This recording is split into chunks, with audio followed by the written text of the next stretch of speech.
ఇక జిఎస్టీ వస్తు సేవల పన్నులో ఈ 56వ జిఎస్టీ సమావేశం తేల్చిన విషయాలలో అనేక అంశాలు మనం మాట్లాడుకోవాల్సి ఉంది. మొదటగా మొన్నటిదాకా 4 స్లాబులు, అంతకుముందు 6 స్లాబులు ఉండే. 6 స్లాబులను కొన్ని మీటింగ్ల ద్వారా 4 స్లాబులకు కుదించారు. 4 స్లాబులు ఇప్పుడు ఏమున్నాయంటే 5, 12, 18, 28 4 స్లాబుల్లో ఇప్పటిదాకా జిఎస్టీ ఉంది. కానీ రేపు సెప్టెంబర్ 22 నుంచి ఈ స్లాబులు మారి కేవలం 2 స్లాబులుగా కుదించారు. మొట్టమొదటి మార్పు అది. అందులో 5 కేవలం 12 మన స్లాబులు మాత్రమే ఉంచారు. 5 మరియు 18 స్లాబులు మాత్రమే ఉంచారు. 28 స్లాబులు పూర్తిగా రద్దు చేశారు. 12 స్లాబులు పూర్తిగా రద్దు చేశారు. 5, 18లలో చాలా వరకు 28 స్లాబుల్లో ఉన్నవన్నీ కూడా 18కి వచ్చేసినాయి. తర్వాత 18 స్లాబులో ఉన్నాయన్నీ కూడా 5 లేకపోతే 5% కుదించారు. 5% గతంలో ఉన్న స్లాబుల్లో ఉన్న అన్ని కూడా 5% ఉంచారు. కొన్నిటికి పూర్తిగా తీసేశారు కూడా. 5% స్లాబ్లో ఉన్న వాటిని కూడా కొన్ని పూర్తిగా తీసేశారు కూడా. ఆ రకంగా చూసుకుంటే ముఖ్యంగా పొద్దున లేస్తే మనకు అవసరమైంది ఏంటి? బ్రష్, పేస్టు, తర్వాత స్నానం చేస్తే సబ్బు, షేవింగ్ చేసుకుంటే షేవింగ్ క్రీము, షేవింగ్ రేజర్స్ ఇవి పడతాయి ఫస్ట్ పొద్దున్న లేవగానే. వాటిన్నిటి మీద ఇదివరదాకా 18%, 12% ట్యాక్స్ ఉన్నది. కొన్ని 12 ఉన్నాయి, కొన్ని 18 ఉన్నాయి. అవి పూర్తిగా 5% తగ్గించారు. అది చాలా మంచి మార్పు అంటున్నాను. అంటే రోజు పొద్దున్న లేవగానే అవసరం పడే వస్తువుల మీద. దాంతోపాటు అట్లాగే మనకు లేవగానే తర్వాత కొన్ని నిత్యావసర వస్తువుల మీద కూడా చాలా వరకు జిఎస్టీ 18, 12 ఉన్న శాతాన్ని 5% తగ్గించారు నిత్యావసర వస్తువుల మీద. అట్లాగే కొన్ని 5% ఉంది, అట్లా 5% ఉంచారు. మినిమం 5% అట్లాగే ఉండండి. దాంతోపాటు ఈ మెడికల్ రంగంలో చూసుకుంటే మీకు నేను చెప్పాను ఇంతకుముందు, ఇది ఇన్సూరెన్స్ రంగంలో మంచి మార్పు. జీవిత బీమాకు కానీ లేకపోతే మెడికల్ ఇన్సూరెన్స్ కానీ 0% ట్యాక్స్, మొత్తం 18% ఉన్నది పూర్తిగా 0% తగ్గించారు. అది పెద్ద మార్పు.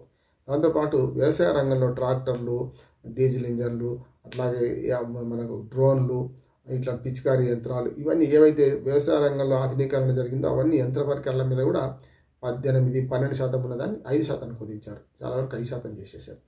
అట్లాగే మనకు మన విద్యారంగంలో పెన్సిళ్ళు, పెన్నులు, దాంతోపాటు రబ్బర్స్ వీటిల్లో 12% ఉండే వాటికి 5% చేశారు. కొన్ని 5% గతంలో 5% ఉంచారు. అది కూడా మంచిది అంటున్నాను.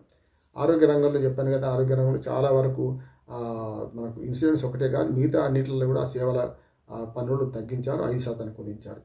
అట్లాగే ఇతర చాలా రంగాలు చూసుకుంటే మనకు కొన్ని రంగాల్లో అయితే మనకు చాలా వరకు 18% గతంలో ఉండేవి, వాటిని కూడా తగ్గించే ప్రయత్నం చేశారు.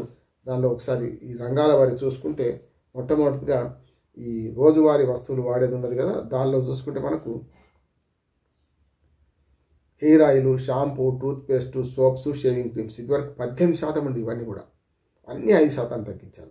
అట్లాగే బట్టరు, నెయ్యి, చీజు, డైరీ స్ప్రెడ్, ఓటెన్ సెల్స్, feeding bottles, packing napkins, babies clinical diapers, tailoring machines, ఇవన్నీ కూడా పార్ట్స్ అన్నీ గతంలో మొదలు 18% ఉన్న వాటి 12% ఉన్న అన్నింటినీ కూడా 5% తగ్గించారు. హెల్త్ కేర్ ఐటమ్స్ చూసుకుంటే లైఫ్ ఇన్సూరెన్స్, హెల్త్ ఇన్సూరెన్స్ 18% ఉండి 0కి తగ్గించారు. థర్మామీటర్ గతంలో 18% ఉంది, కేవలం జ్వరమాని అంటాం కదా, థర్మామీటర్ను 18 నుంచి 5కి తగ్గించారు. మెడికల్ గ్రేడ్ ఆక్సిజన్, అట్లాగే diagnosis items, glucometer, test strip, corrective spectacles ఈ 12% ఉన్నాయి ఇప్పటిదాకా, దానికి 5% తగ్గించారు. ఎడ్యుకేషన్లో చూసుకుంటే maps, charts, globes, pencil corns, మన ఎక్సైజ్ నోట్బుక్స్, రబ్బరు ఇవన్నిటి మీద 12% ఉన్నదానికి నిల్ చేశారు. అసలు ఎడ్యుకేషన్లో ఇప్పుడు 12% గతంలో ఉంటే కొన్ని 5% ఉండే రబ్బర్ మీద అయితే, ఇవన్నీ ₹1 కూడా లేకుండా ఎడ్యుకేషన్ దానిలో కూడా 0 ట్యాక్స్ చేశారు. అగ్రికల్చర్స్, ఫార్మర్స్కు ట్రాక్టర్ టైర్స్, పార్ట్స్, ట్రాక్టర్లు, biopesticides, micro nutritions, drip irrigation system, sprinklers, horticulture, forest machine, అట్లాగే కల్టివేషన్ మిషన్స్, హార్వెస్టింగ్ మిషన్స్ వీటన్నిటి మీద 18 ట్రాక్టర్ టైర్స్ అయితే పార్ట్స్ అయితే 18% ఉండే, అది దానికి 5% తగ్గించారు. నేను చెప్పిన మిగతా అవన్నీ ట్రాక్టర్ నుంచి మొదలుకొని మిగతా అవన్నీ కూడా 5% చేశారు. 12 ఉంటే 5% చేశారు. Automobiles, petrol hybrid, LPG, CNG ఈ కార్స్ 1200 cc నుంచి 4000 mm వరకు మించి ఉండకూడదు. అటువంటిది 25% ట్యాక్స్ను 18% చేశారు. డీజిల్ హైబ్రిడ్ కార్స్ కానీ ఎల్పిజి కార్స్ కానీ ఈ సేమ్ 1200 cc కంటే ఎక్కువ ఉండకపోతే 25% నుంచి 18% తగ్గించారు. 3 వెహికల్స్, ఆటోలు గిట్లా 25% ఉండే మన 3 వీల్ వెహికల్స్, అటువంటిది మనకు 28% ఉంటే 18% చేశారు. మోటార్ సైకిల్స్ 350cc ఆల్మోస్ట్ ఆ 350cc కింద అన్నీ వస్తాయి. పెద్ద దాని బుల్లెట్ బండి లాంటిది ఏదో 1000cc 500cc అట్లాంటివి ఉంటే కాకపోతే మామూలుగా సామాన్యులు వాడే అన్ని మోటార్ సైకిల్స్ మీద 350cc లోపల ఉంటే 25% ఉండి దాన్ని 18% తగ్గించారు. మోటార్ వెహికల్స్ ఫర్ ట్రాన్స్పోర్ట్ ఇవన్నీ కూడా 25% గతంలో ఉండే 18% చేశారు. అంటే 25% అన్నీ 18కి వచ్చేసినాయి. ఎలక్ట్రికల్ ఐటమ్స్, ఎయిర్ కండిషనర్స్ ఇదివరకు 28% నుండి 18% చేశారు. టీవీలు above 32 inches including LED LCD వీటన్నిటి కూడా 28% నుంచి 18% చేసుకోవాలి. అట్లాగే మానిటర్లు ప్రొజెక్టర్లు ఈ 25% నుంచి 18% చేశారు. డిష్ వాషింగ్ మెషిన్స్ ఇవి 28 నుంచి 18 చేశారు. అంటే నిత్యావసరాలు దాంతోపాటు ఈ మిషనరీ ఇవన్నీ కూడా వ్యవసాయము, విద్య, ఆరోగ్యము వీటిలో అయితే విద్యలో ఆరోగ్యంలో అయితే ఆల్మోస్ట్ వాళ్ళు తీసేసినట్టు లెక్క ట్యాక్స్. ఇది మంచి పరిణామం అంటారు. ఎప్పుడు కూడా పన్నులు వసూలు చేసే పద్ధతిలో సరళంగా ఉంటే తక్కువ పన్నులు ఉంటే ఎక్కువ ఆదాయం వస్తుంది. అతను నేను జేఎన్ఎన్ యూఆర్ఎం దాని మీద చెప్పేవాడిని. ఎప్పుడు కూడా జవహర్లాల్ నెహ్రూ అర్బన్ రెనోవేషన్ మిషన్లో రిజిస్ట్రేషన్ స్టాంప్ డ్యూటీ 13 ఉంటే దాన్ని 5% లోపల చేయండి అన్నీ కలుపుకొని అని చెప్తే మొట్టమొదటి మహారాష్ట్ర ముందుకు వచ్చింది. మొదటి 6 నెలలు నష్టపోయింది, కానీ తర్వాత బ్రహ్మాండంగా వచ్చింది. అంతేందుకు జిఎస్టీని కూడా ప్రవేశపెడతా అన్నప్పుడు రాష్ట్రాలు నష్టపోతాయి, కేంద్రం పెత్తనం చేస్తుంది అని పెద్ద ఎత్తున జిఎస్టీ ప్రవేశపెడతా అన్న కాంగ్రెస్ చేస్తా అన్నప్పుడేమో బీజేపీ వ్యతిరేకించింది. బీజేపీ చేసేసింది, అప్పుడు కాంగ్రెస్ వ్యతిరేకించింది. ఇప్పుడు కూడా మన బీజేపీ ఇతర ప్రభుత్వాలు ఉన్న పార్టీలు వ్యతిరేకిస్తున్నాయి. మాకు ఆదాయం పోతుంది అట్లా ఇట్లా సమస్య లేదు.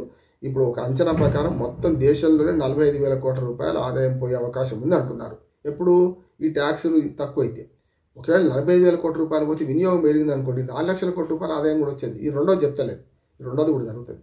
అంటే రాష్ట్రాలకు హక్కులకు భంగం కలుగుతుంది, మాకు రాష్ట్రాలు నష్టం జరుగుతుంది. జిఎస్టీ యాక్టే చెప్తుంది కదా, రాష్ట్రాలకు ఇప్పుడున్న ఆదాయం కన్నా రూపాయి తక్కువైనా ఇప్పుడు ఏదైతే మొన్నటి ఈ ఫైనాన్షియల్ ఇయర్లో ఏదైతే జరిగిందో పోయిన ఫైనాన్స్ దానిలో ఏమైనా నష్టం జరిగితే మళ్ళీ కట్టిస్తారు. వచ్చే సంవత్సరం మళ్ళీ ఫైనాన్షియల్ ఇయర్ దాటిన తర్వాత ఈ సంవత్సరంలో గతంలో 5,000 కోట్లు వచ్చినాయి అనుకో రాష్ట్రానికి, 4,900 కోట్లు వచ్చినాయి అనుకుంది. ఆ 100 కోట్లు నష్టపరిహారం జిఎస్టీ చట్టంలో ఇవ్వాలి నుండి కేంద్ర ప్రభుత్వం ఇస్తుంది కూడా. కనుక ఏదైనా సరే 56వ జిఎస్టీ సమావేశం ఖచ్చితంగా దీపావళి కానుకగా ఈ జిఎస్టీని తగ్గించడం 2 స్లాబ్లకు కుదించడం అనేది చాలా ఆశావహమైన చర్య. ఇది మంచిది అని నేను అంటున్నాను.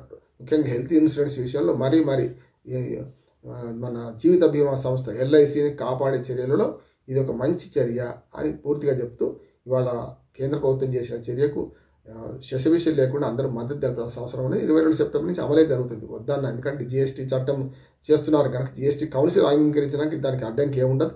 ఖచ్చితంగా ఈ వస్తు వినిమయ సమాజంలో ఖచ్చితంగా ఈ మంచి మార్పుగా మనం చేయాలి.